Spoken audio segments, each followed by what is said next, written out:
দেখছেন না একটা বাইর হয়েছে, এটার নাম হইল আবুল সরকার। এখন কোন সরকার?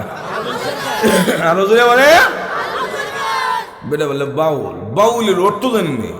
বাউলের অর্থ এটা ভালো না। বাউল শব্দের অর্থ হইল প্রস্রাব, পেশাব, মুত। বাচ্চা মুততে দেন, বাচ্চাটা মুততে দিছে রে, মজুর মুততে দিছে, মজুর ঠিক না মুততে দিছে। কি হয়েছে? মুততে দিছে মানে মুততে দিলে মুত লাগলে শরীর নাপাক হয়, কাপড় নাপাক হয়। মজুর এখন ঠিক না? মুত, পেশাব, প্রস্রাব শরীরে লাগলে যেমন শরীর নাপাক হয়, এই আবুল সরকার এই তাদের বাউলের গোষ্ঠীর কথাগুলি মুসলমানদের ইমানে লাগলে ইমান নাপাক হয়। একটু বলেন ঠিক কিনা? এই জন্য রসুল বলছেন আকসার আযাবিল কবরে মিনাল বাউল, কবরের মধ্যে বেশিরভাগ শাস্তি হয় বাউলের কারণে। যখন কিসের কারণে? তো যেই বাউলের কারণে কবরের শাস্তি হয়, রসুল বলছেন ইস্তানজিহু মিনাল বাউল ফাইন্না আম্মাতা আযাবিল কবরে মিনহু, তোমরা বাউল থেকে দূরে থাকো, কেননা কবরের মধ্যে বেশিরভাগ সাধারণত বাউলের কারণে আযাব হয়। তো যে বাউলের কারণে আযাব, এ বাউল আমরা চাই? একটু জোরে বলে।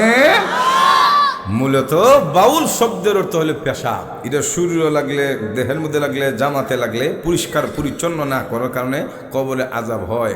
জোরে এখন ঠিক না? আর আবুল সরকারের মতো বাউল, তাদের কথাগুলি হচ্ছে নাস্তিকের মতো কুফরি কথা, আল্লাহ রসুলের বিরুদ্ধে বিরুদ্ধাচরণ। জোরে এখন ঠিক না? যেমন দেখছেন না সূরা নাস পড়ে কুল আউযু বিরাব্বিন নাস মালিকিন নাস, এই বলে নাসানাসির কথা। নাউযুবিল্লাহ। জোরে এখন না? সুতরাং কোরআন শরীফের বিরুদ্ধে এবং অপব্যাখ্যা এবং মিথ্যা তর্জমা করে এই দেশের মুসলমানদের অন্তরে আঘাত করেছে, ধর্মীয় অনুভূতিতে আঘাত করেছে। যে বাউল সরকারেরা মুসলমানদের ধর্মীয় অনুভূতিতে আঘাত করে, এদেরকে অবিলম্বে স্বাধীন বাংলা আকাশের নিচে দৃষ্টান্তমূলক শাস্তি দিতে হবে। যারা বলেন ঠিক না? বাংলার প্রতিটি জনতে পড়তে বলতে তাদেরকে অবদ্ধ করে দিতে হবে। আর কোনদিন শাহজালালের দেহে বাউলদের এই গান চলতে পারে না, দেওয়া যাই না। জুড়ে বলেন ঠিক না? আপনার কি চান তারা আমাদের ইমান নষ্ট করুক? একটু জুড়ে বলে। কিন্তু আমরা তো বলি ঠিকই, কিন্তু কার্যক্রম শুরু হবে না, কারণ দেশটা তো আমরা মুসলমানের হলেও শাসন ক্ষমতা তো আমরার হাতে না। মজুর এখন ঠিক না? আর নইলে দেশের মানুষ তাদেরকে বিচার করতে হবে। কেন? যখনই কোরআন সুন্নাহ বিরোধী বক্তব্য দিয়েছে তখনই তো প্রশাসন তাকে গ্রেফতার করে বিচার করার উচিত ছিল। জুড়ে বলেন ঠিক কিনা? যাক, অসুবিধা হইতেছে না তো? তো বলছিলাম যে নজর ইবনে হারেস, উতবা, শাইবা, এমনকি ইসলাম গ্রহণ করার আগে সাইয়্যিদুনা আমিরুনা আমিরুল মুমিনিন খলিফাতুল মুমিনিন হযরত ওমর রাদিয়াল্লাহু তাআলা তিনিও ইসলাম গ্রহণ করার আগে কোরআন শরীফের বিরুদ্ধে অবস্থান নিয়েছে। মজুর হন ঠিক না? ওমর কাসাসুল আম্বিয়াতে আনছে, হযরত ওমর বলে মুহাম্মদ সাল্লাল্লাহু আলাইহি সাল্লাম ওনাকে যদি হত্যা করতে পারি, দুনিয়া থেকে বিদায় করে দেই, তাহলে কোরআনও থাকবে না, মুহাম্মদও থাকবে না। নাউযুবিল্লাহ। যদি এখন না, কিন্তু উমর তো জানে না, এটা সাধারণ বিষয় না। কোরআন শরীফের হেফাজতের দায়িত্ব যেমন আল্লাহর, রসুলের হেফাজতের দায়িত্ব আল্লাহর। বলেন দুই কারণে রসুলকে মারতে পারে না।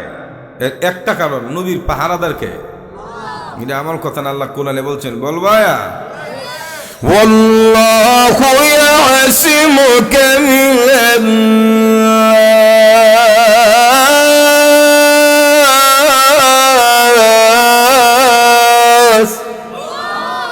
নবীজি, এই সমাজের দুর্বৃত্ত আর সন্ত্রাসীদের হাত থেকে আমি আল্লাহ আপনাকে হেফাজত করব। তো আল্লাহ যদি কাউকে হেফাজত করে, গোটা পৃথিবীর মানুষ তার একটা প্রশংসিত হবে। আমার উস্তাদ বলতো, আল্লাহ যদি ধরে টেঙ্গো ধরে টানে মানুষের, আল্লাহ যদি চুলো ধরে টানে মানুষ টেঙ্গো ধরে কিচ্ছু করতে পারবে না। ঠিক না? দুই নম্বর, আমাদের রসুল দুর্বল ছিলেন না। বিশ্ব নবীকে আল্লাহ 4000 যুবকের শক্তি দান করেছেন। জুড়ে বলেন কয় হাজার? 4000 যুবক। যুবকও আমরা দেশের যুবকের মতো না। আমরা দেশের সব যুবক না, কিছু যুবক এমন হারি নেশা করতে করতে করতে করতে বা বাইয়া বা ফিনচিলির ডাইল খায়া ভিতরে কিচ্ছু নাই। একটু জোরে এখন ঠিক আমরা দাদার সাথেই পারে না মজুর এখন ঠিক কিনা আগের মুরব্বীরা সুবহানাল্লাহ যে শক্তি আছিল ইয়ার সাথে আমরা যুবকটা হারে না হাতি বেল খাইলে যেমন বেলের ভিতরে কিচ্ছু থাকে না বেলের সাউন্ডটা ঠিক হয়ে থাকে দেখছেন একবারে বুঝা যায় গাছ থেকে ফাইল আনছে কিন্তু ভিতরে মাল নাই তা আমরা দেশের ইডুরো ডাল খাইতে খাইতে উদার দেহটা আছে ভিতরে মাল মজুর এখন ঠিক কিনা কলকাতা হারবাল খাই ধরে রাখতে একটু জোরে এখন ঠিক কিনা তো এমন যুবক না কষ্ট হইতেছে কথা বাস্তব না বাস্তব হ্যাঁ বাস্তব কিন্তু তাহে না ও জাগা মজুর এখন জাগা কে জাগা বুঝলেন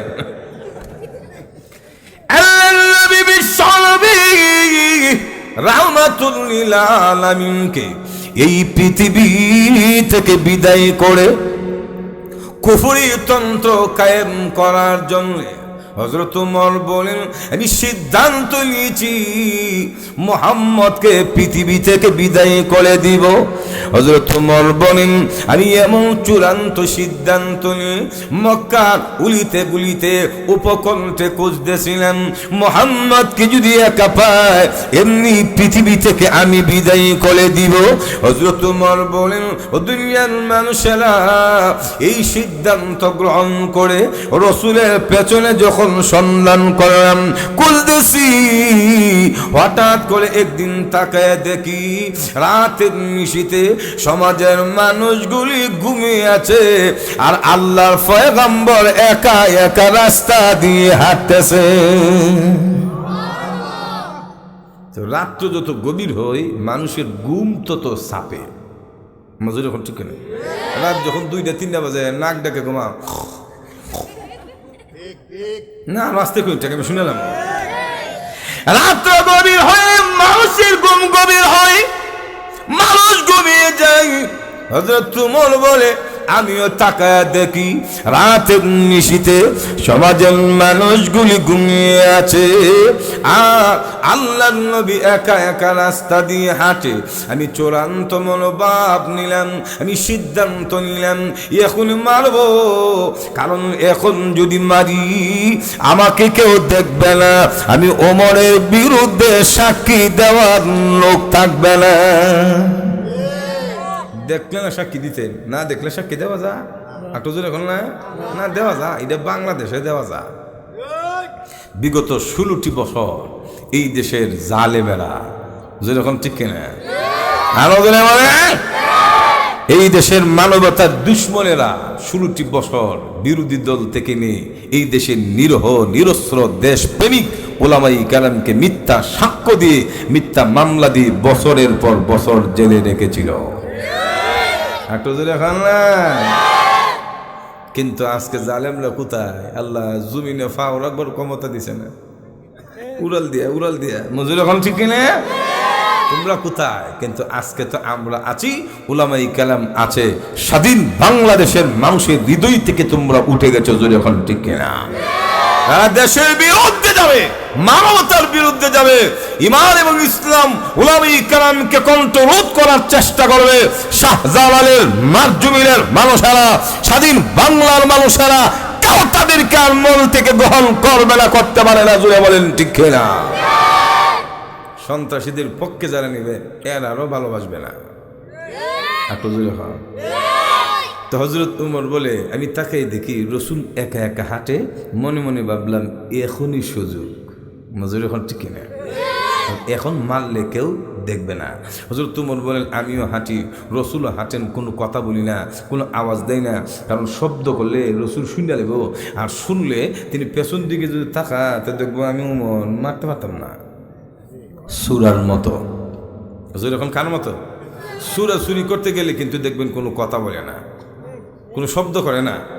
মাশাআল্লাহ ঠিক যারা কইছেন চুরি ট্রেনিং দিছেন নাকি আমার উস্তাদ বলছিল বলবো আমার উস্তাদ এক সুরারে জিজ্ঞেস করলো মিয়া চুরি টুরি করেননি খোনা হুজুর উস্তাদ এনে না